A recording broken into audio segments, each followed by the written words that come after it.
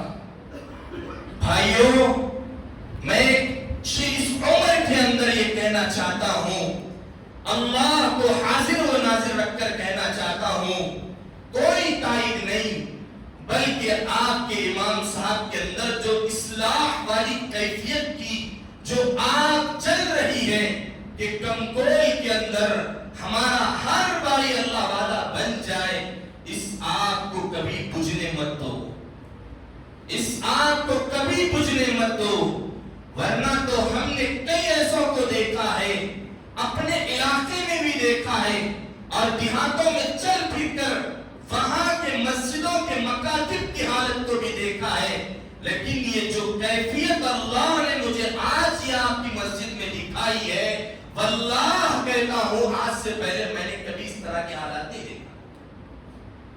اسی لیے کہتا ہوں اس جلنے والی آگ کو بجھنے مت دو. اگر یہ آگ بجھ جائے گی کہیں ایسا نہ ہو کہ تمہارے بستی کا ہر نوجوان، ہر دور رہنے والی ہماری خواتین جو سن رہی ہیں، کہیں ایسا نہ ہو کہ آہستہ آہستہ بے ایمانی کا شکار نہ بن جائے. کیونکہ لاکھوں میں ایک امام ہوتا ہے جو اس طرح اپنے محلے کی فکر کرنے لگا رہتا ہے. وہ پرسوں سنا رہے تھے کہ میرے والد کا مجھ پر زور ہے کہ میں وہاں آ جاؤں، کیونکہ والد اکیلے ہیں، ان کے اپنے ماں باپ کی خدمت کر رہے ہیں اور ان کی ان کی والدہ کی خدمت کر رہے ہیں، اور وہ بھی رات کی اندھیریوں میں نکلتے ہیں اور فجر کے وقت میں صبح گھر کو آ جاتے ہیں اور فجر سے لے کر رات کے 2 بجے تک اپنے ماں باپ کی خدمت کرتے ہیں. ایسا باپ جو اپنے بچے سے کہہ رہا ہے، بیٹا تو یہاں آ جا، تیری یہاں پر ضرورت ہے. لیکن تمہارے امام کی یہ زبان ان کے والد تک پہنچتی ہے، ان کے دل تک پہنچتی ہے کہ ابا جان میں اس علاقے کو چھوڑ کر نہیں آ سکتا، کیونکہ ان علاقوں والوں سے مجھے جو کچھ ملا ہے وہ اللہ کے نزدیک مجھے تو اللہ مجھے اس کو قبول کر لے تو میری زندگی کی بخشش ہو جائے، میری مغفرت ہو جائے گی.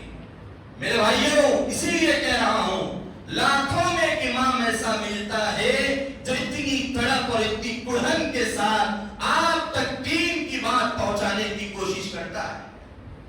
بہت سارے لوگ ایسے ہیں جو اپنے اماموں کو اپنی نوکرانی سے زیادہ حقیر نظر سے دیکھتے ہیں، اپنے اماموں کو نوکرانی سے زیادہ حقیر نظر سے دیکھتے ہیں.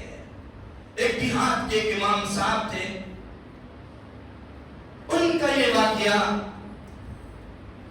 کیا بتاؤں میں، ہمارا مسلمان اتنا کمزور کیوں پڑ گیا ہے. ان کے ماں باپ کی طبیعت خراب تھی تو پیسہ دواخانے کے اندر زیادہ ہی کچھ لگ رہا تھا. مسجد کے صدر صاحب سے انہوں نے گزارش کی تو انہوں نے جتنا تعاون ہو سکے اتنا کیا، لیکن باقی جب لوگوں سے تعاون کی اپیل کی گئی تو ہر آدمی ہاتھ اٹھائے ہوئے تھا کہ ہم آپ کی خدمت نہیں کر سکتے ہیں، ہم آپ کی خدمت نہیں کر سکتے ہیں. وہ بیچارہ امام 2 دن مانگا، مہینہ مانگا، 2 مہینے مانگا، شرم کے مارے ایسے ہوا کہ وہ تنہائیوں میں گڑ گڑا رہا تھا. یہ واقعہ ہمارے اپنے اطراف کے دیہات کا بتا رہا ہوں. ایک مرتبہ ایک عیسائی پادری کا وہاں سے گزر ہوا، ہوتے ہوئے اس عیسائی نے امام کو دیکھا کہ وہ تنہائی میں اکیلا بیٹھا ہوا ہے، کوئی اس کے آس پاس میں کوئی موجود نہیں ہے اور وہ رو رہا ہے اور بلبلا رہا ہے. تو اس امام سے اس نے پوچھا، پادری نے، وجہ کیا ہے تمہاری کہ تمہارے آنکھوں سے آنسو نکل رہے ہیں؟ تو پہلی مرتبہ امام خاموش بیٹھ گئے، دوسری مرتبہ خاموش بیٹھے. جب وہ زیادہ زور کرنے لگا تو اس پادری سے امام نے کہا کہ میری اس رونے کی وجہ یہی ہے کہ میرے ماں باپ پریشان ہیں، بیمار ہیں، جتنا پیسہ میرے پاس آتا تھا میں نے اس پیسے کو سارا کا سارا لگا دیا. اب میرے ماں باپ کی جان کا مسئلہ ہے, میں مر جاؤں گوارا ہے, لیکن میرے ماں باپ میری آنکھوں کے سامنے مر جائے میرا دل گوارا نہیں کرتا. میرے پاس اب پیسہ موجود نہیں ہے. اس نے پادری نے کہا کیا آپ اپنے مسجد کے صدر صاحب سے ملاقات کی, ان سے اپنی دریافت فرمائی ہے؟ تو اس نے کہا کہ ملا ہوں, انہوں نے جتنا ہو سکا دیا ہے. پھر اس کے بعد اس نے کہا کہ اتنے مسلمان یہاں رہتے ہیں, کیا آپ نے ان سے فریاد کی ہے؟ تو انہوں نے کہا کہ فریاد تو کی, لیکن کوئی آگے بڑھ کر میری مدد, میرے غم میں غم ملانے والا نہ تھا, میرے درد میں درد ملانے والا نہ تھا. سب آدمی پیچھے ہٹ گئے. اس نے کہا کہ اچھا کوئی بات نہیں رونے کی, میں آپ کو ہمارے عیسائی فنڈ سے میں آپ کو اتنے پیسے دوں گا جس سے آپ کے ماں باپ کا علاج ہو جا سکتا ہے. تو اس پادری کی بات کو اس نے قبول کر لیا, کیونکہ مجبوری انتہا کو پہنچ گئی تھی. تو اس نے آہستہ آہستہ اس کو پیسے دیتا رہا, ہر مہینہ دیتا رہا, وقتاً فوقتاً دیتا رہا. آخر میں یہ ہوا کہ امام صاحب کو اس کی وہ ہمدردی اور وہ انسانیت والی کیفیت اتنی بھلی محسوس ہوئی کہ وہ اس دیہات کا امام جا کر عیسائی بن گیا, اور وہ ہر اتوار بازار تک چرچ کو جاتا ہے اور وہاں جو کچھ بھی ہوتا ہے اس کے اندر وہ شامل ہوتا ہے. اب ہمارے ذہنوں کے اندر یہ کھٹک پیدا ہوگی کہ کیا امام جو ہمارا اس امام کہا جاتا ہے, کیا اس کا ایمان اتنا کمزور پڑ گیا ہے کہ وہ اپنے مذہب کو بیچ رہا ہے؟ جو ٹھہر کر منبر پر یہ کہتا تھا کہ مذہب کو مانو, اسلام پر آؤ, دین کو مانو, نبی کی قربانیوں سے سیکھو, لیکن کیا ہوا آج وہی قربان ہو گیا دوسرے مذہب کے لیے. یہی ہماری زبان سے جملے نکلیں گے, دوسرا جملہ ہمارے زبان سے نہیں نکلے گا. کوئی یہ نہیں کہے گا کہ کاش میں اپنے امام کی مدد کرتا تو آج میرا امام دوسرے مذہب کو قابل قبول نہیں ہوتا, دوسرے مذہب کو قبول نہیں کرتا. میرے بھائیوں, ہم کو تانے دینا پہلے آتا ہے, نصیحت سننا بعد میں آتا ہے. لیکن یاد رکھنا, اس امام کی ارتداد اور مرتد ہو جانا اس امام کا, اس کا ذمہ دار مسجد کے صدر ہی نہیں ہوں گے, بلکہ محلے کے تمام افراد اس کے ذمہ دار ہوں گے. میں یہ اس لیے کہنا چاہتا ہوں کہ اللہ نے جس کو دیا ہے وہ اپنے ہاتھ کو کھولو, اللہ نے جس کو دیا ہے وہ اپنے ہاتھ کو دور تک لے جاؤ, کیونکہ آپ کا اس مسجد کا امام بھی ایسا نہ ہو کہ وہ کسی کے سامنے محتاج بنے, اور ایسا نہ ہو کہ دوسرے دیہاتوں میں رہنے والے امام بھی بے کسی قسم پرسی کی حالت میں کہیں مرتد نہ ہو جائے. اسی لیے ہم کو اچھے سے اپنے اماموں کا خیال کرنا چاہیے. مجھے افسوس ہو رہا تھا کہ جو زبان استعمال کی جا رہی تھی درمیان کے اندر, کہ کہیں ایسا نہ ہو کہ بدگمانی پیدا ہو جائے, کہیں ایسا نہ ہو کہ بدگمانی پیدا ہو جائے, کہیں ایسا نہ ہو کہ میرے سلسلے میں بدگمانی پیدا ہو جائے. میرے بھائیوں, جب تک امام کی نماز صحیح نہیں ہوگی, ہم تمام کی نماز بھی صحیح نہیں ہوگی. چاہے اس گاؤں کا کتنا ہی بڑا بزرگ اور کتنا ہی بڑا اللہ والا کیوں نہ آ جائے, جب تک امام صحیح نہیں ہوگا اس کی نماز بھی صحیح نہیں ہو سکتی, کیونکہ امام کا صحیح ہونا ہی مقتدیوں کے صحیح ہونے کی نشانی ہے, علامت. اسی لیے سب حضرات کوشش کرو جتنا. اور ایک جملہ وہ اپنی تقریر میں یہ کہہ رہے تھے, کہیں ایسا نہ ہو کہ میں آئندہ سال رہوں یا نہ رہوں, لیکن یہ بچے تو اگر میں رہوں گا تو یہ بچے آپ کی خدمت میں آئیں گے, اگر میں نہ رہوں تو پھر یہ بچے آپ کی خدمت میں نہیں آ سکتے. اللہ اکبر, کتنا بڑا یہ جملہ ہے. میرے بھائیوں, ذرا سوچنے کی بات ہے کتنا بڑا یہ جملہ وہ کہہ رہے ہیں. ایک علاقے کے اندر ایک امام صاحب کو اس لیے نکال دیا گیا ہے کہ امام صاحب پرانے ہو چکے ہیں، مسجد نہیں ہو رہی ہے، امام صاحب پرانے ہو چکے ہیں۔ بیچارہ وہ امام 30 سال سے خدمت مسجد کی کر رہا تھا، لیکن اس کو نکال لیا اسی لیے کہ اب امام صاحب پرانے ہو گئے ہیں، اب ہماری مسجد نہیں ہے تو اب نئے امام کو لاؤ۔ میرے بھائی، نئے انسان کو لا کر کیا کرو گے؟ دین تو وہی اللہ کے نبی کا ہوگا، لیکن وہ طرف جو آپ نہیں لا سکتے، جو پہلا امام اپنے اندر قائم رکھا تھا، وہ پہلے اپنے نئے امام کے اندر وہ لا نہیں سکتے۔ لا سکتے ہو؟ نہیں لا سکتے ہو نا۔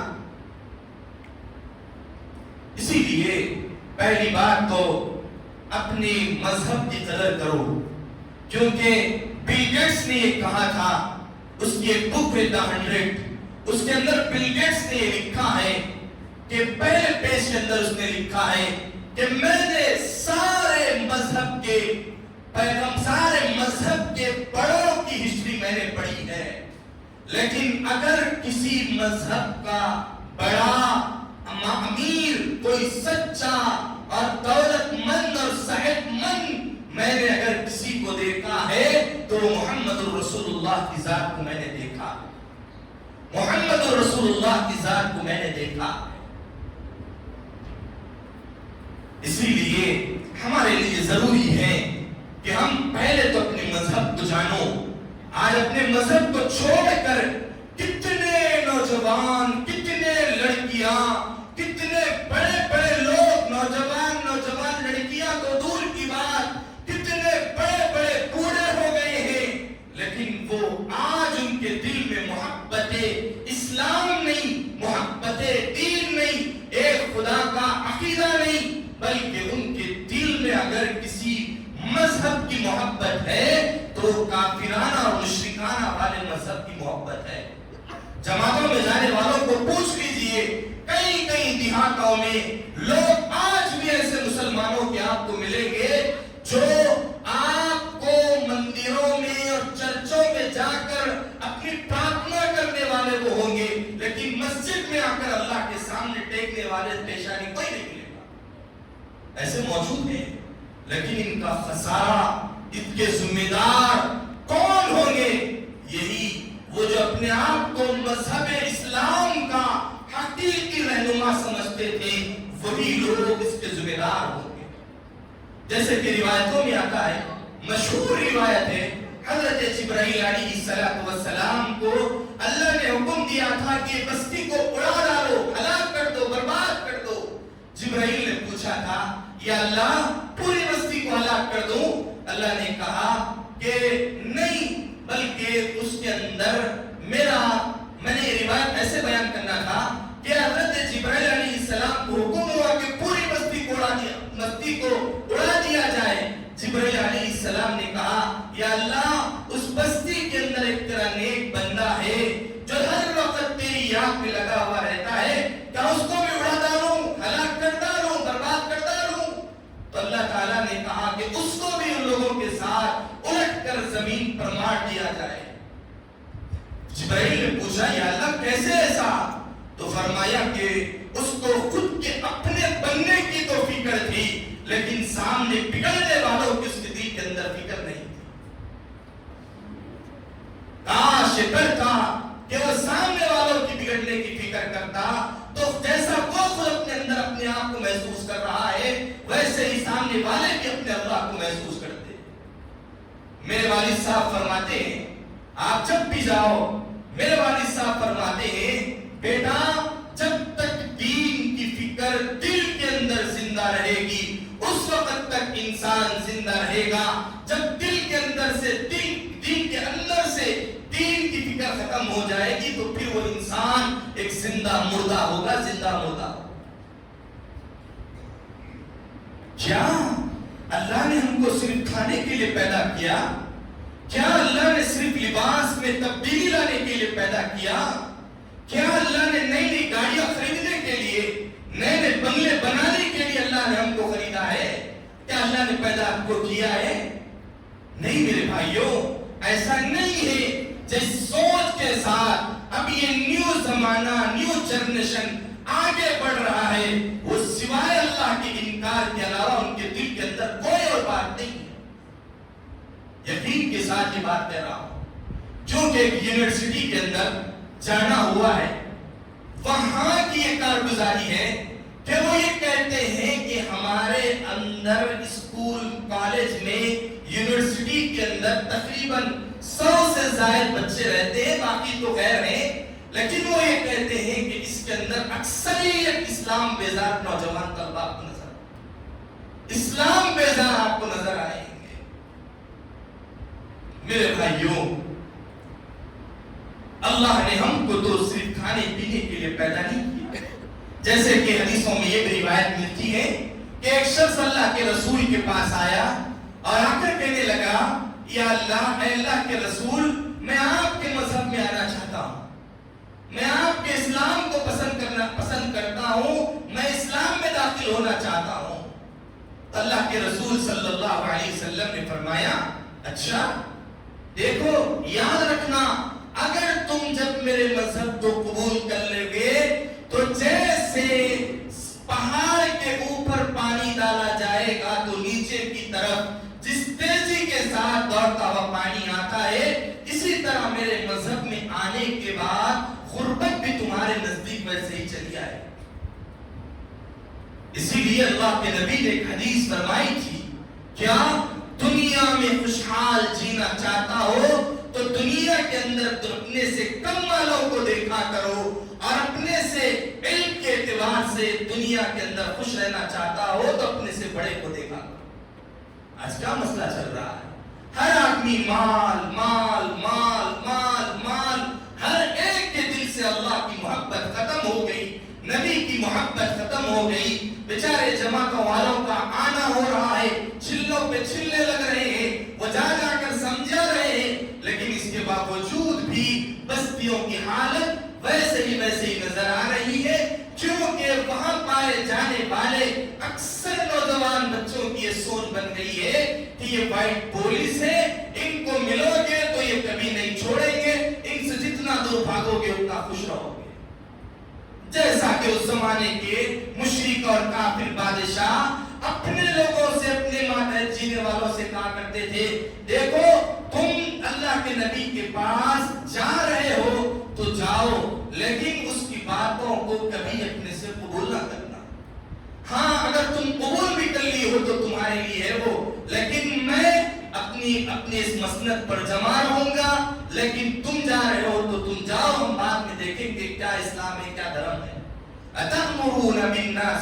أتأمرون الناس بالبر وتنسون أنفسكم وأنتم تتلون الكتاب فلا تعقلون۔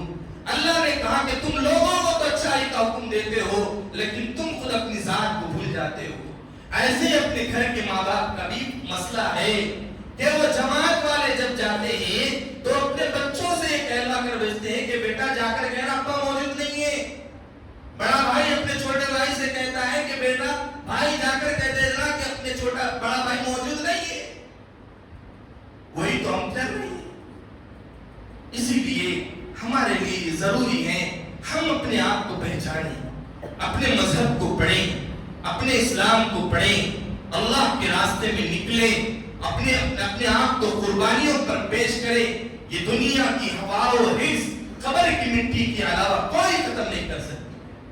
خبر کی مٹی جب تک نہیں جائے گی اس وقت تک ہماری ہوا و حرص کوئی نہیں ختم کر سکتا۔ اسی لیے میں آپ لوگوں سے یہی گزارش کرتا ہوں کہ آپ لوگ آگے بڑھیں اور اپنے آپ کو دیندار بنائیں، اللہ کا ولی بنائیں، ایک صفت انسان بنائیں، اچھے ماحول میں رہیں، برے ماحول سے اپنے آپ کو روکیں اور اپنے بچے کو دیندار بنائیں، اپنے بچوں کو حافظ قرآن بنائیں، اپنے بچوں کو عالم دین بنائیں۔ آپ کو یاد ہوگا حضرت مولانا الیاس صاحب رحمت اللہ علیہ جب میوات کے لیے ان کو بلایا گیا تھا، حضرت مولانا الیاس صاحب رحمت اللہ علیہ نے کیا فرمایا تھا؟ کیا تمہارے علاقے کے اندر مکتب موجود ہے جہاں پر قرآن و حدیث کی تعلیم ہوتی ہے؟ تو ان لوگوں نے کہا کہ حضرت موجود نہیں ہے۔ حضرت مولانا الیاس صاحب نے کہا کہ پہلے وہاں مکتب قائم کرو، اس کے بعد میں وہاں آؤں گا۔ جب ان لوگوں نے مکتب بچوں کا قائم کیا تو مولانا الیاس صاحب رحمت اللہ علیہ وہاں پہنچے ہیں مہمان کے طور پر۔ اور حضرت مولانا الیاس صاحب رحمۃ اللہ علیہ کی اپنی زندگی میں 300 سے زائد مکاتب انہوں نے قائم کیے تھے. یاد رکھیے گا یہ فرض ہے مکتب کا قائم کرنا یہ ہر مسلمان پر اس زمانے کے حساب سے فرض ہے. علماء نے کہا ہے بات کو. اس لیے ہر مالدار ہر استطاعت والا یہ کوشش کرے کہ میں اپنی طرف سے مکتب قائم کروں گا, اپنے امام صاحب کو لے کر مکتب قائم کروں گا.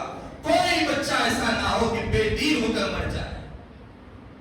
یاد رکھو اگر تمہارا بچہ دیندار بنے گا تو ہی تم قبر کے اندر سکون سے سو سکتے ہو. اگر تمہارا بے دین تمہارا بچہ چھوڑ کر تم اس دنیا سے جاؤ گے تو پھر قبر میں تڑپنے کے علاوہ کوئی اور چانس نہیں ملے گا. یہاں تک بات آتی ہے کہ ایک بچہ اپنے قبر کے پاس اپنی ماں کے لیے گڑگڑاتا ہے, روتا ہے, یا اللہ میری ماں کی مغفرت فرما, یا اللہ میری ماں کی مغفرت فرما. دوسرا قبر کا آدمی اپنے دل کے اندر یہ تمنا کرتا ہے کاش میں بھی اپنے بچے کو دیندار بناتا, حافظ قرآن بناتا تو میری قبر پر بھی وہ رونے والا موجود ہوتا. اسی لیے اپنے بچوں کو تعلیم قرآن تعلیم حدیث سے جوڑو. اب دیکھیے نا آپ اپنے مسجد کے مکتب کی حالت دیکھ لیجئے گا. بچیوں نے خاصا پروگرام کیا ہے لیکن ایک جگہ کونے میں بڑے بڑے بچے بیٹھے ہوئے تھے جن کی عمر کوئی بڑی نہیں ہے, 13-15 سال سے زائد نہیں ہوں گے, 16-17 سال لگا لیجیے آپ. میں یہ چاہ رہا تھا کہ یہ بچے بھی ہوتے تو کتنا اچھا ہوتا. چونکہ امام بخاری علیہ الرحمہ نے 16 سال کی عمر میں بخاری کی کتاب لکھ دی تھی اور قاسم نانوتوی نے اپنے 20 سال چھوٹی عمر میں اس ہندوستان کو کامیاب کیا تھا. لیکن ہمارے بچوں کی حالت تو آپ دیکھ لیجیے. کیا معلوم ہے ان کو, کیا دین معلوم ہے, کیا قرآن معلوم ہے, کیا حدیث معلوم ہے, کیا انہیں نماز پڑھنا آتا ہے, کیا انہیں دین کی باتیں کرنا آتا ہے. ان پیاری پیاری بچوں کی ایک ذہانت دیکھ لیجیے گا کیسا انہوں نے اچھے انداز میں بیان کیا. تو ہم ماں باپ کیوں فکر نہیں کرتے ان بچوں کی؟ کیا وہ 9th پڑھ رہے ہیں, 10th پڑھ رہے ہیں, فرسٹ ایئر سیکنڈ ایئر پڑھ رہے ہیں تو کیا بڑا توپ مار دیا بھائی لوگوں نے. فلسطین کے حالات کو دیکھو, غزہ کے حالات کو دیکھو, وہاں کی قربانیوں کو دیکھو. اللہ کے نبی صلی اللہ علیہ وسلم نے فرمایا قیامت سے پہلے اگر کوئی میرے دین پر مضبوطی کے ساتھ جمع رہے گا تو غزہ اور فلسطین کے لوگ ہوں گے.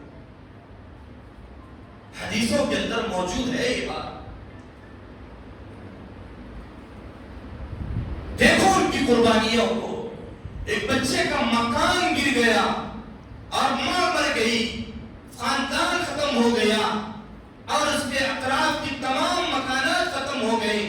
بم گرنے کی آوازیں آ رہی ہیں. بچہ اپنے ابا جان سے کہتا ہے ابا جان میرے 13 یا 17 پارے مکمل ہو گئے ہیں, کیا میں حافظ قرآن بنوں گا یا بغیر قرآن کے مکمل کیے میں اللہ سے ملنے والا ہوں؟ ابا جان یہ دعا کرنا کہ میں حافظ قرآن بنوں, جیسے میری قرآن مکمل ہو میں اللہ سے ملاقات کرنے والا بن جاؤں. کیا ہم نے اپنے بچوں کے دل میں یہ بات بٹھائی ہے؟ کیا ہم نے اپنے بچوں کی قرآن کی محبت اپنے دلوں میں ڈالی ہے؟ کبھی آپ نے اپنے بچوں سے کہا ہے کہ بیٹا قرآن پڑھ کر سنا, بیٹا حدیث پڑھ کر سنا, بیٹا دعا پڑھ کر سنا؟ کبھی آپ نے اپنے بچوں سے کہا ہے؟ بلکہ ہر وقت دنیا کی باتیں کی ہے, اس کے علاوہ کوئی اور دوسری باتیں انہوں نے نہیں کی اپنے بچوں سے. آپ خود جانچ کیجئے, میں کوئی تنقیدی بیان میرے پاس موجود نہیں ہے. کبھی کی ہے؟ حضرت پیر ذوالفقار صاحب نقشبندی دامت برکاتہم نے اپنی کتاب کے اندر ایک انجینئر نوجوان لڑکی کا واقعہ لکھا ہے. حضرت فرماتے ہیں کہ ان کے پاس ایک لڑکی آئی اور آ کر کہا کہ حضرت میں آپ کے پاس اسی لیے آئی ہوں, 2 دن بعد میرا نکاح ہے لیکن مجھے اسلام نہیں معلوم, مجھے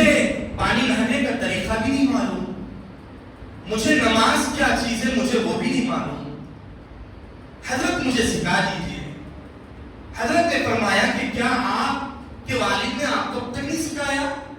وہ بیٹی کہتی ہے کہ آج میری نکاح کا وقت قریب آ گیا ہے، لیکن کبھی بھی میرے باپ نے میرے کان پر یہ آواز نہیں ڈالی کہ بیٹا نماز کا وقت ہو چکا ہے، نماز پڑھنا ہے. ایک مرتبہ ایک گاؤں میں شہر کے اندر خواتین کی جماعت تھی. وہاں پر بستی کے خواتین کو جوڑا گیا. تو ایک بیچاری لڑکی تھی، نئی نویلی دلہن، اس کو بلایا گیا. اجتماع ہے، تشریف لائے. تو وہ ایک دن بلایا گیا، 2 مرتبہ بلایا گیا تو وہ نہیں آئی. تیسری مرتبہ بلانے کے بعد جب آئی تو حلقے میں بیٹھا تو وہاں پر غسل کرنے کا طریقہ بتلایا جا رہا تھا، نماز پڑھنے کا طریقہ بتلایا جا رہا تھا. اس کی آنکھوں سے آنسو ٹپکنے لگے، وہ رونے لگی. تو وہاں کی جماعت خواتین کی ان لوگوں نے پوچھا کہ تم اتنا کیوں رو رہی ہو؟ تو اس نے کہا کہ میرے والد نے میری شادی پر 50 سے 60 لاکھ روپے خرچ کیے ہیں. میں ان پیسوں پر لعنت بھیجتی ہوں، لیکن میرا والد اگر میرے حق میں زیادہ پسند والا ہوتا، اگر میرا والد میرے بارے میں زیادہ اچھا سوچتا، وہ یہ کہ کبھی مجھے نماز اور وضو کا طریقہ بھی سکھلا دیتا. کیا آپ کی بیٹیوں کی حالت ہے یا نہیں ہے؟ آپ کے بیٹوں کی حالت ہے یا نہیں ہے؟ یا میں ایسے فہر کر رہا ہوں؟ ہے نہیں ہے. ایک پی ایچ ڈی کے طالب علم کو تانڈور کے اندر ایگزام لیا گیا. All students school and college exam رکھا گیا. پی ایچ ڈی کا طالب علم، کتنے سال لگتے ہیں پی ایچ ڈی پڑھنے کے لیے؟ 30 سے 32 سال اپنی زندگی کی نکل جاتے ہیں. تو اس کے اندر ایگزام کے اندر ایک سوال آیا. اس سوال کے اندر یہ پوچھا گیا کہ غسل کے فرائض کیا ہے؟ تو لکھتا ہے کہ غسل کے فرائض 4 ہیں. پہلا کیا؟ پہلا یہ ہے بکیٹ کا ہونا. دوسرا یہ ہے جگ کا ہونا. تیسرا یہ ہے کہ سابودانی کا ہونا. چوتھا یہ ہے کہ پانی کا خوب ہونا. اللہ اکبر. پی ایچ ڈی کا پڑھا ہوا طالب علم، اس کی سطح اتنی نیچے گری ہوئی ہے، اتنی گھٹیا سوچ اس کی پڑی ہوئی ہے. اس کے بعد میں اسے کبھی دین نہیں سکھایا ہے.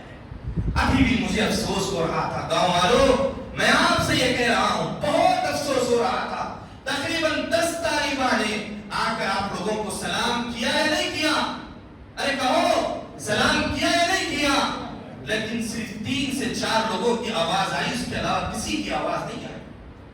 اللہ اکبر. نبی کی سنت سے اتنی دوری، نبی کی سنت سے اتنی بیزارگی.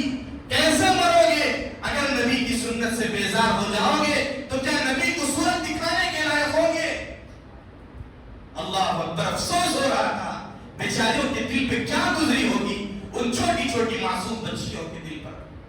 بہتر تو یہ ہوتا آج ناچنے والے پاگلوں کے اوپر، ہولوں کے اوپر، ناچنے والے رنڈیوں رنڈوں کے اوپر ہزاروں لاکھوں روپے کے پیسے اڑا دیتے ہو، کروڑوں روپے کے پیسے اڑا دیتے ہو والوں کے اوپر. لیکن یہ پیاری بچیاں اتنی یہاں پر آئی تھی، کوئی آدمی کا دل یہ گوارا نہیں کیا کہ میں بھی اٹھ کر اس بچی کو کچھ ہدیہ اور تحفہ دیتا. کسی نے گوارا نہیں کیا. ہے مسلمان تو کہاں مر گیا، کہاں مر گیا؟ اسی لیے میں نے اپنے ابا جان کی بات کہی ہے، دین کی فکر جب نکل جاتی ہے انسان رہتے ہوئے زندہ مردے کی لمحہ بن جاتا ہے. کوئی تو دیتے پیسہ، 10 روپیے 20 روپیے. کیا اتنے ہم فقیر بن گئے ہیں، اتنے غریب بن گئے ہیں؟ ان بچیوں کی ہمت افزائی کے لیے بس 5 روپے نہیں دے سکتے. ایسے مال پر کیا کہوں میں، اللہ تو جانتا ہے. آپ ہمت بڑھاتے، کیونکہ آگے چل کر خاتون، یہ بچیاں آگے چل کر افراد خاندان کو سنبھالنے والی ہے. اگر یہ بچیوں کی ہمت افزائی کی جاتی تو یہ اور آگے بڑھنے کی کوشش کرتے. ہم کو آگے بڑھانا چاہیے، بڑھتے ہوئے کو پیچھے نہیں کھینچنا چاہیے. حضور صلی اللہ علیہ وسلم فرماتے تھے دیکھو میری امت کے لوگوں تم کبھی بھی پیچھے نہ دیکھنا بلکہ آگے بڑھنے والے کو دیکھنا کہ کیسا وہ آگے بڑھ کر چلا گیا. اسی لیے میں آپ لوگوں سے یہ کہتا ہوں کہ یہ چیزوں کو اپنے اندر لائیں اور شب برات کی رات ہے, رحمتوں والی رات ہے, برکتوں والی رات ہے, فضیلتوں والی رات ہے. اللہ تعالیٰ تو اور راتوں میں, سال کے اور راتوں میں, آخری رات میں پہلے آسمان پر آ کر کہتا ہے بندے کوئی ہو تو میرے پاس آ جانا, میں تیری ضروریات کو پورا کرنے والا. لیکن آج شب برات کی رات میں اللہ مغرب سے انتظار کر رہا ہے بندے کوئی ہے جو مجھ سے مانگنے والا. الا مسترزق فارزقه الا مستغفر فاغفر له, کوئی مغفرت کرنے والا, کوئی اپنے گناہوں پر شرمندہ ہونے والا, آجا میرے رحمت کے چادر میں آ جاؤ, میں تم کو اپنی بخشش نواز دوں گا. کوئی رزق طلب کرنے والا کہ میں اس کو رزق کی تنگی کو اس کو دور کروں. آج کی رات میں تو جہنم سے لوگوں کو خلاصی دی جاتی ہے, چھوڑا جاتا ہے, کیونکہ یہ وہ لوگ تھے کہ جن کے متعلقین کے لیے رویا اور وہ خود بھی رویا کرتے تھے کہ اللہ اس آگ سے ہماری حفاظت کرو. لیکن اللہ کے نبی صلی اللہ علیہ وسلم کے بارے میں حضرت عائشہ اس رات کے سلسلے میں فرماتی ہے آپ صلی اللہ علیہ وسلم کی باری اس رات میں حضرت عائشہ کے پاس تھی. حضرت عائشہ جب اس کی نیند کھلی تو دیکھا کہ اللہ کے نبی موجود نہیں ہے, تو حضرت عائشہ رضی اللہ تعالیٰ تلاش کرنے کے لیے باہر نکل گئی. دیکھا کہ اللہ کے نبی صلی اللہ علیہ وسلم جنت البقیع سے واپس تشریف لا رہے ہیں. تو اللہ کے نبی صلی اللہ علیہ وسلم نے پوچھا کہ عائشہ تم اتنی گھبرائی ہوئی, اتنی ڈری ہوئی, اور کیا ہوا؟ فرمایا کہ اللہ کے نبی رات میں آپ نظر نہیں آئے تو میرا دل گھبرا رہا تھا کہ آپ کو کیا ہو گیا. پھر اس کے بعد فرمایا کہ میں جنت البقیع گیا تھا, شب برات کی رات ہے, اللہ آج لوگوں کو جہنم سے چھٹکارا دلاتا ہے. میں اللہ کے لیے ان بندوں سے دعا مانگ رہا تھا کہ یا اللہ ان کی کوئی خطا ہو تو یا اللہ تم کو معاف کر کے جنت میں ڈال دے. حضرت عائشہ فرماتی ہے کہ پھر اللہ کے نبی نماز میں لگ گئے, نماز میں لگ گئے, اور قیام اتنا لمبا, سورہ فاتحہ کے بعد قرآن کی سورت پڑھ رہے لمبی پڑھتے چلے جا رہے. پھر رکوع میں گئے تو رکوع بھی اتنا ہی لمبا کرتے چلے جا رہے. سجدے میں گئے تو سجدے میں اتنا لمبا سجدہ کرتے جا رہے, اٹھنے کا نام ہی نہیں ہے. حضرت عائشہ رضی اللہ عنہا کہتی ہے کہ مجھے یہ ڈر ہوتا تھا کہ اللہ کے نبی ہیں یا چلے گئے. اور جب پیروں کی حالت کو دیکھتی تو کہتی ہے کہ پیر آپ کے پھول جایا کرتے تھی. تو حضرت عائشہ اپنے ہاتھوں سے اللہ کے نبی کے تلووں کو اس طرح سہلایا کرتی تھی, اس طرح سہلایا کرتی تھی. میرے نبی کی عبادت بھی ویسے ہی, میرے نبی کی زندگی بھی ویسے ہی, میرے نبی کے اوپر اتارا گیا قرآن بھی ویسے ہی, میرے نبی کا بتایا ہوا طریقہ بھی ویسے ہی, میرے نبی کا دین سب سے اعلیٰ, سب سے افضل کوئی نبی ہے تو وہ محمد رسول اللہ صلی اللہ علیہ وسلم ہے. تو میرے بھائیوں اپنے آپ کی تبدیلی لاؤ. میں ایک پرانے زمانے سے ہمارے وہاں کے لوگوں سے یہ کہتا تھا دیکھو جہالت کی چنگاری اور دشمنیوں کی چنگاری لگ چکی ہے, کہیں ایسا نہ ہو کہ وہ چنگاری آگ میں تبدیل ہو کر ہمارے ملک کے اندر بھی نہ آ جائے. دیکھیے بات کیا ماحول بن رہا ہے, کیا ماحول بن رہا ہے. اسکولز کا ماحول دیکھو, مسجدوں کا ماحول دیکھو.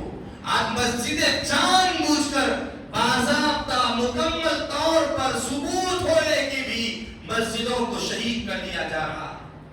ہاں ہمارا مسلمان جیسے آج ایک خوبصورتی نظر آ رہی ہے, اگر یہی خوبصورتی ہمارا مسلمان ہر وقت ہر نماز کے اندر رکھتا تو کسی کی ہمت ہوا کرتی تھی, کسی کی ہمت ہوتی تھی.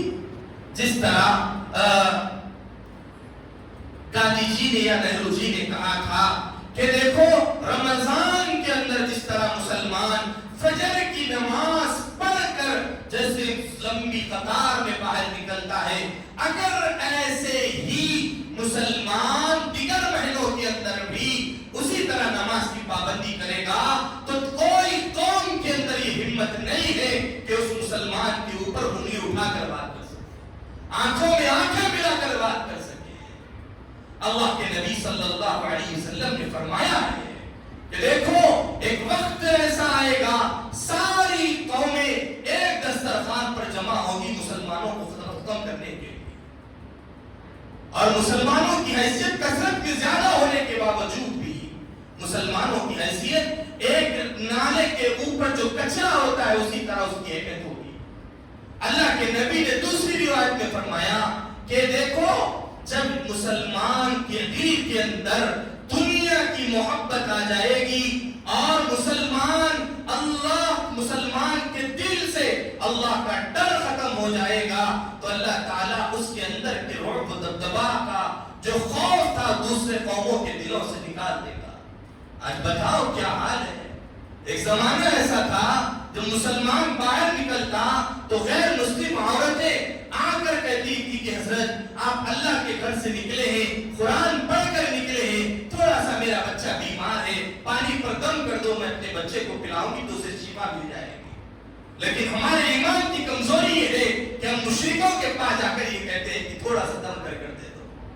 ہے کیا حالت ہے، کیا سطح ہے میرے بھائیوں۔ اسی لیے یہ سب جہالتیں، یہ سب گندگیاں کوئی چیز ختم کر سکتی ہے تو وہ ہے قرآن کی تعلیمات، حدیث کی تعلیمات۔ اپنے بچے کو حافظ قرآن بناؤ، اپنے بچے کو عالم دین بناؤ۔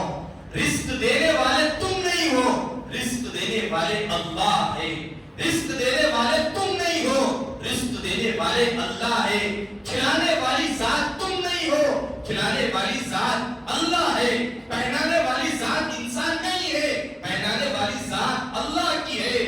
آپ دنیا کا مشاہدہ کر کر دیکھیے گا کہ مشاہدے سے یہ بات معلوم ہوتی ہے کہ آپ کو روڈوں پر احتجاج کرنے والی آپ کو ملیں گے تو کالج کے پڑھے ہوئے انجینئر اور ڈاکٹر اور وکیل اور گورنمنٹ کی جاب ملنے والے احتجاج کریں گے کہ ہمارا روزگار بڑھا دیا جائے، کیونکہ ہمارے جتنا تم ہم کو تنخواہ دیتے ہو تنخواہ میں بس نہیں ہوتی۔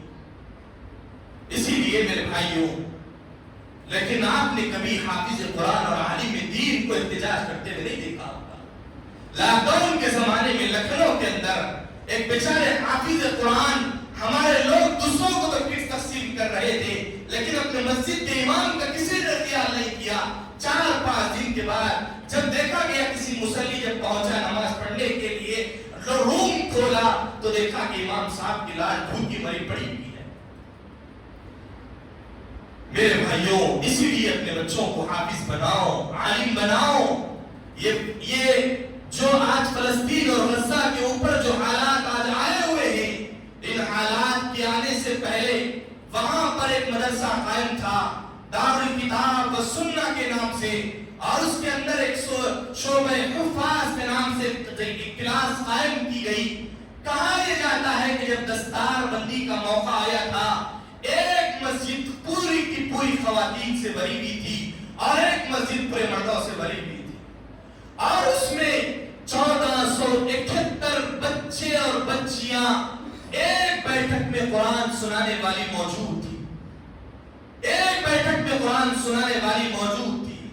صرف بچیاں ہی نہیں، صرف بچے بھی نہیں، بلکہ بعض پریگننٹ عورتیں ایسی تھی کہ ان کے پریگننٹ ہیں لیکن فجر کے بعد قرآن سنانا شروع کی تو مغرب سے پہلے پانی کی پیاس کی وجہ سے بے ہوش ہو کر گر گئی اور انہیں لے جا کر اسپتال میں ایڈمٹ کیا گیا۔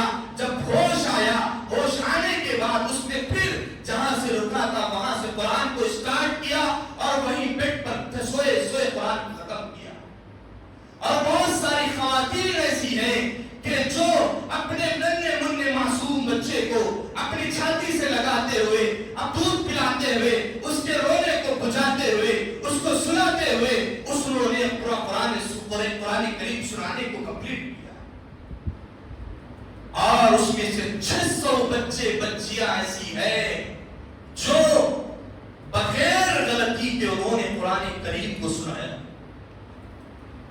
اور ہمارے اس ملک کے بڑے عالم دین حضرت مولانا خلیل الرحمن سجاد نعمانی صاحب جب ایک سفر پر گئے عرب ملک کے تو وہاں کے صدر سے ملاقات ہوئی تو اس نے کہا کہ یہاں 14,000 بچے یہاں پر مارے گئے ہیں لیکن اس میں زیادہ تر حفاظ قرآن ہی مرے ہیں, حافظ قرآن ہی بنے ہیں. میرے بھائیوں اسی لیے آج دیکھو وہاں گھاس کھاتے ہوئے بھی لوگ اللہ کا شکر بجا لا رہے ہیں. آج تھوڑی سی کیفیت مصیبت ہم پر آ جائے تو کہتے ہیں کہ یہ کئی کا اللہ یہ کئی کو پیدا کرا, جب اس کو کھلانا چاہتے تو پھر پیدا کئی کو کرا. لیکن وہاں گھاس کھاتے ہوئے بھی وہ لوگ کہہ رہے ہیں اللہ تیرا شکر ہے تو نے ہمیں مسجد اقصی کی حفاظت کے لیے تو نے ہم کو قبول کر لیا. بس زیادہ دیر ہو گئی کہ آپ لوگوں کی اور آپ لوگ بیزار بھی ہو چکے ہیں. اللہ تعالیٰ سے دعا ہے کیونکہ آگے بھی ہمیں پروگرام میں تشریف لے جانا ہے. ہم نے جو مضمون چنا تھا اس کو پورا نہیں کر سکا ہے آپ لوگوں کے وقت کے حساب سے. انشاءاللہ جب بھی موقع ملے گا تو پھر آگے بات چلتے ہیں.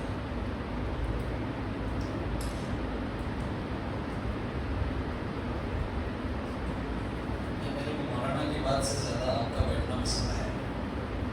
ابھی باہر گیا تھا بچوں کو گھر میں چھوڑنے کے لیے, گھر میں بھی سو گئی, رکھنا نہیں پڑا, فون کرا فون بھی نہیں اٹھا. ادھر آگے دیکھا تو باہر چپل گاڑیاں ہجوم بچے بڑے, دل بڑا خوش ہوا. مولانا کو جو ہے 11:30 تک کا میں ٹائم دیا تھا بیان کے بیچ میں, لیکن باتیں مختلف عنوانات سے گردش کراتے اصل میں سننے والوں کو ایسا لگتا ہے کہ بھائی روک رہے ہیں, لیکن جب بولنے بیٹھتے ہیں نا تو ایسا لگتا ہے کہ میں بات پوری بول نہیں سکتا. اسی لیے بولتے ٹائم تھوڑا پیچھے جاتا. آپ سے بھی معذرت ہے, 11 بجے کا آپ کو وقت دیا گیا تھا, لیکن ماشاءاللہ آپ نے بیٹھا, بڑا ساتھ دیا, اچھا لگا دل کو. شب برات کے تعلق سے بھی حضرت نے آپ کے سامنے بات رکھ دی ہے. مکمل بات اگر میں آپ کے سامنے حضرت کے خلاصے کے ساتھ بتا دوں تو وہ مختصر یہ ہے, زندگیوں کو پلٹنے کی آج کی بات ہے. توبہ دل کرنے اپنی زندگی میں ہم کیا کیا کالے کرتوت کرے ہیں وہ صرف ہم جانتے ہیں. ہر آدمی کا اپنا تھرمامیٹر اپنے پاس ہے. اگر اللہ وہ پردہ اٹھا دے تو ہم گھر سے باہر بھی نہیں کر سکتے, شرمندہ ہو. تو اللہ تعالیٰ ہمارے گناہ چھپا کے رکھا ہے. ابھی دیکھیں ہر آدمی کا مزاج الگ الگ ہوتا ہے, اسی لیے میں ہر سال دعا کے موقع پہ لائٹ بند کرواتا ہوں تاکہ جو بندہ نرم ہے وہ بھی دعا کر لے, اور جو بندہ سخت ہے شرمندہ ہو کے دعا نہ کر پائے گا. اسی لیے لائٹیں بند ہوگی, اندھیرے میں بس ہم ہوں گے اور اللہ ہوگا. مولانا دعا کریں گے آپ کے سامنے مختصر. آپ سبھی حضرات اپنے آپ کو دعاؤں میں لگائیں. ذرا کونے والے ذرا لائٹیں بند کر دو, تھوڑا بند کر دو, ہٹ کے ادھر نیچے.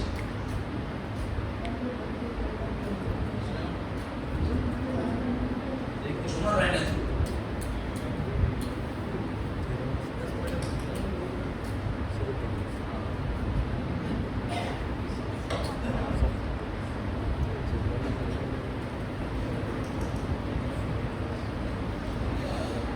الحمد لله رب العالمين. اللهم صل على محمد النبي الأمي وعلى آله وسلم تسليما كثيرا كثيرا.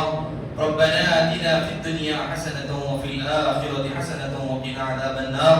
ربنا ظلمنا أنفسنا وإن لم تغفر لنا وترحمنا لنكونن من الخاسرين. یا اللہ یا اللہ اپنے فضل و کرم سے ہم تمام کے گناہوں کو معاف فرما. یا اللہ اپنے فضل و کرم سے یا اللہ ہم تمام کے گناہوں کو معاف فرما, ہماری خطاؤں کو معاف فرما, ہماری لفظشوں کو درگزر فرما. یا اللہ ہمارے چھوٹے بڑے گناہوں کو معاف فرما. دن کے اجالے میں, رات کے اندھیرے میں, تجھے جان کر یا انجانے میں جتنے ہم سے گناہ ہو چکے ہیں, مالک تو اپنے فضل و کرم سے ہمارے گناہوں کو معاف فرما. یا اللہ یہ رات کے اندھیری ہے, یا اللہ سب لوگ سوئے ہوئے ہیں, یا اللہ اس رات میں کوئی دنیا کا بادشاہ یا اللہ ہمیں آنے نہیں دیتا. یا اللہ اس رات میں یا اللہ کوئی دنیا کا بڑا آدمی یا اللہ اپنی فریاد لے کر ہم کو آنے نہیں دیتا, اور نہ وہ سنتا ہے ہماری تڑپ کو, ہمارے دکھ کو. مالک تیری ذات ایسی ہے جو ہم تیرے سامنے یا اللہ گڑ گڑا رہے ہیں، مالک تو اپنا فضل فرما کر ہمارے گناہوں کو معاف فرما۔ اگر تو ہمیں دھکار دے گا تو کون ہمیں اپنا بنائے گا؟ یا اللہ اگر تو ہمیں نکال دے گا تو کون ہمیں اپنا لے گا؟ یا اللہ تیرے علاوہ کوئی ہمارا پرسان حال نہیں، یا اللہ تیرے علاوہ کوئی ہماری فریاد کو سننے والا نہیں۔ یا اللہ تو ہماری فریاد کو سن لے۔ یا اللہ اب اس زمانے کے حالات کے حساب سے اتنی ہی اللہ ہم تجھ سے دعا کرتے ہیں، مالک جب بھی مرے تیرے دین پر ہمیں مرنے کی توفیق دے۔ یا اللہ جب بھی یہ مرے اللہ تیرے کلمے والی موت پر مرنے کی ہمیں توفیق دے۔ اللہ ہمیں زندہ رہنا اتنا پسند نہیں ہے جتنا دینداری کی حالت میں مرنا ہمیں پسند ہے۔ اللہ تو ہم سے اللہ دین کی خدمت لے لے، اللہ دین کی خدمت لے لے، اللہ ہمیں بیکار نہ بنا۔ اللہ تو نے ہم کو سب کچھ دیا ہے، لیکن مولا ہم تجھ سے مانگتے ہیں کہ تو اپنا محبوب دین بھی ہم کو دے دے، اپنا پیارے اسلام کے لیے ہمارے لیے قبول فرما لیجئے۔ اللہ یہ پرانوں کا یا اللہ پرانے لوگ یہاں بیٹھے ہوئے ہیں، بوڑھے اور جوان بیٹھے ہوئے ہیں، سب لوگ یا اللہ تیرے سامنے ایک فریاد لے کر بیٹھے ہوئے ہیں۔ یا اللہ میری توبہ میری توبہ میری توبہ میری توبہ میری توبہ۔ اللہ جس طرح آپ نے بنو اسرائیل سے کہا تھا توبہ کر لو میں تمہیں اپنا بنا لوں گا، لیکن مولا ان لوگوں نے توبہ نہیں کی تھی، اللہ تو نے ان کو ذلیل کر دیا قیامت تک کے لیے۔ اللہ ہم تو تیرے لاڈلے اور پیارے نبی کی امت ہے، اللہ ہم تجھ سے توبہ مانگتے ہیں، اللہ ہم تجھ سے توبہ مانگتے ہیں۔ اللہ ہماری توبہ کو تو سن لینا، ہماری توبہ کو تو سن لینا، ہماری توبہ کو تو قبول کر لے۔ اللہ ہماری توبہ کو تو قبول کر لے۔ اللہ ہر ایک کو توبہ کی توفیق دے دے، ذلت والی موت سے حفاظت فرما، اللہ بھوک مری والی موت سے حفاظت فرما، رسوائی والی موت سے حفاظت فرما۔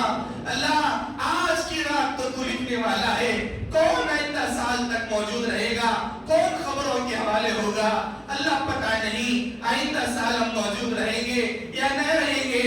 اللہ ہماری مغفرت فرما دے، اللہ ہماری مغفرت فرما دے۔ اللہ ان بوڑھوں کا واسطہ، اللہ کعبے کے اطراف طواف کرنے والے لوگوں کا واسطہ، اللہ ان کے گڑ گڑانے کا واسطہ، اللہ ان کے تڑپنے کا واسطہ، اللہ ان غریب مائیں جو اللہ اپنی غربت کے تڑپ کی وجہ سے رو رہی ہے، اللہ ان کے آنسوں کا واسطہ۔ اللہ ہم کو اپنا پیارا بنا لے، اپنا پیارا بنا لے، ہماری مغفرت فرما، ہماری مغفرت فرما۔ یا اللہ جو ماحول نظر آ رہا ہے اس ماحول کو مرنے تک قائم رکھ دیجئے گا، اللہ اس مسجدوں کو آباد فرما، ہمارے ملک کے ماحول کی حفاظت فرما، اللہ ہمارے ملک کے ماحول کی حفاظت فرما، اللہ فلسطین غزہ کے بچوں کی حفاظت فرما، اللہ ان کے دین کی قوتوں کا واسطہ، ان کے دین کی ایمان کی مضبوطی کا واسطہ، اللہ ہمارے اندر بھی وہ دین اور ایمان کی مضبوطی عطا فرما، اللہ ہمارے اندر بھی ایمان اور مضبوطی عطا فرما، اللہ جو پریشان ان کی پریشانیوں کو دور فرما، اللہ جو گڑگڑے جو اللہ اپنی ضروریات لے کر بیٹھے ہیں ان کی ضروریات کو پورا فرما، اللہ ہمارے تنہائی والے گناہوں کو بھی اور ہمارے اجتماعی والے گناہوں کو بھی معاف فرما۔ اللہ آج ایک آس لے کر آئے ہیں، اللہ کل سے ہم کبھی کوئی گناہ کا کام نہیں کریں گے، اللہ ہم کل سے کوئی نماز نہیں چھوڑیں گے، اللہ ہم کل سے کوئی دھوکہ نہیں دیں گے، اللہ ہم کل سے شراب نہیں پیئیں گے، اللہ کل سے ہم گناہ نہیں کریں گے۔ اللہ آج توبہ کے لیے آئے ہیں، اللہ اس کے لیے قبول فرما لے۔ اللہ کہیں ایسا نہ ہو میرا محمد وہاں کھڑا ہو، تیرا لاڈلا وہاں کھڑا ہو، اللہ کہیں ایسا نہ ہو اس کے چہرے کی خوشی کو بجھانے والے کہیں ہم نہ ہو جائے۔ اللہ تو ہماری حفاظت فرما، ہماری حفاظت فرما، ایسے جینے سے ہماری حفاظت فرما۔ اللہ جب تک دنیا میں رکھنا، جب تک تو ہم سے خوش ہے، اللہ زمین پر بوجھ بنا کر مت رکھنا، اللہ زمین پر بوجھ بنا کر مت رکھنا۔ یا اللہ اس گاؤں کے اندر خیر و برکت نصیب فرما، ان کے اندر پائے جانے والی محبتوں کو قابل قبول فرما، اللہ منظور فرما، اللہ کسی کی نظر لگنے والا نہ دے۔ اللہ جس طرح یہ گاؤں والے آپس میں ایک دوسرے کا خیال کرتے ہیں، اللہ اسی طرح تیرے مسجد کا خیال کرنے والا بنا دیجئے، اللہ اس مسجد کے خدام کی قدردانی کرنے والا بنا دیجئے، اللہ تمام مرحومین کی مغفرت فرما، اللہ جو مانگا ہے اسے بھی قبول فرما، جو مانگنے سے رہ گیا اسے بھی قبول فرما۔ وصلی اللہ علی النبی الکریم برحمتک یا ارحم الراحمین والحمد